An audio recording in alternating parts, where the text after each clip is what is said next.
Hello everyone, and welcome back to a brand new class review for tonight. And so, before we start off this video, I want to give a shout out to Rachel Panter. Hope you are watching this video, Rachel Panter, because you asked for it. And so, hope you enjoy the rest of this video. And if you haven't seen the third episode of class, then please do check it out on BBC Three right now. It's available for you to watch right now. And so, from watching the third episode of Class, I kind of felt that this story and that this episode was quite a very emotional, upsetting, but very unusual story. I mean, we see Tanya's kind of loss of her dad coming back from the dead, and we almost see like that this kind of thing about bringing people from the dead back from the dead, and almost like giving people in the real world who miss them very much almost like another chance to see them, and almost like these people who are like have missed their relatives so much, they kind of reach out to them, and suddenly they get pulled to where the relatives are living, where they are, almost like in hell or heaven, really, bringing them back down like to the depths of hell or heaven, as I said before. And so I thought that was quite an ingenious kind of plot line.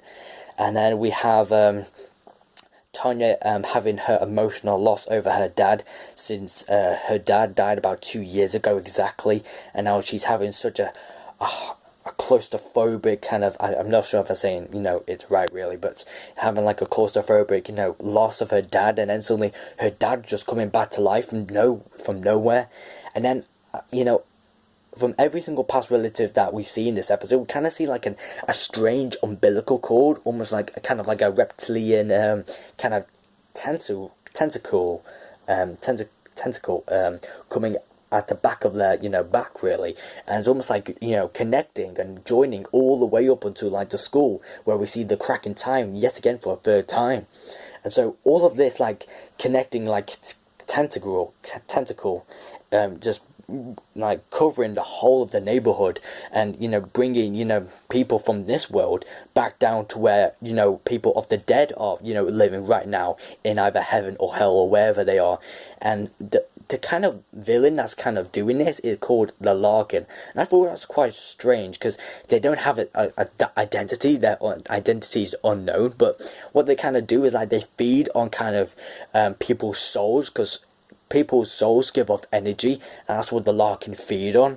And so I thought that was quite a quite unusual but very strange kind of plot line to go with this episode.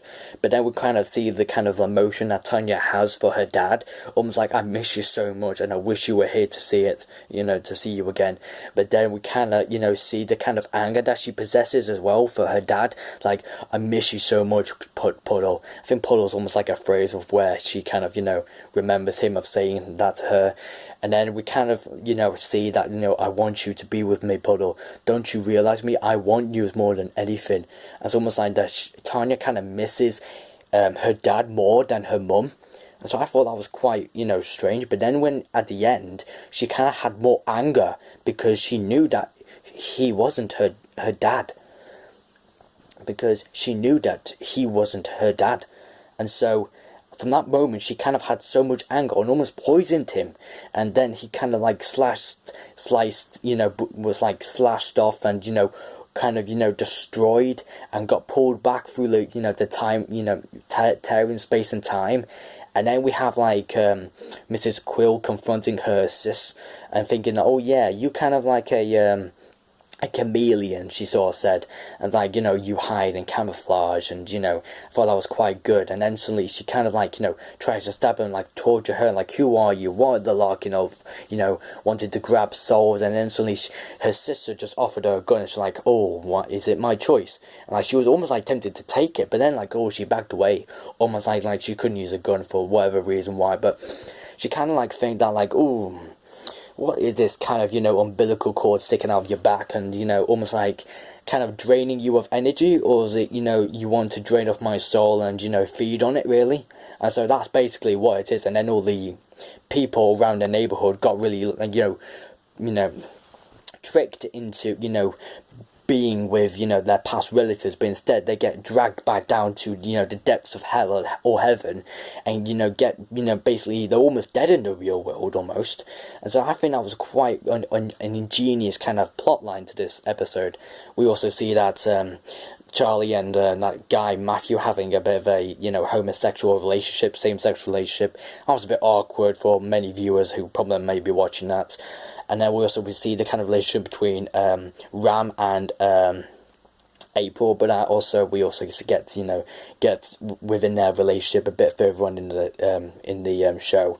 But anyway, guys, I hope you've enjoyed this quick 5-minute review. I only have about 6 minutes on my camera only for on my phone for this little review. Anyway, I hope you have enjoyed this review, just a little quick review really. But anyway, if you have enjoyed this week's class episode, then please do give a like, share and subscribe as always. And so I will see you guys for the next video, which may not be until like Monday or something like that, but anyway, we'll see about it. Anyway, guys, thank you for watching, and I hope you have a great night, and please keep on watching class and give me more support within my videos. Take care and have a good night. See you then.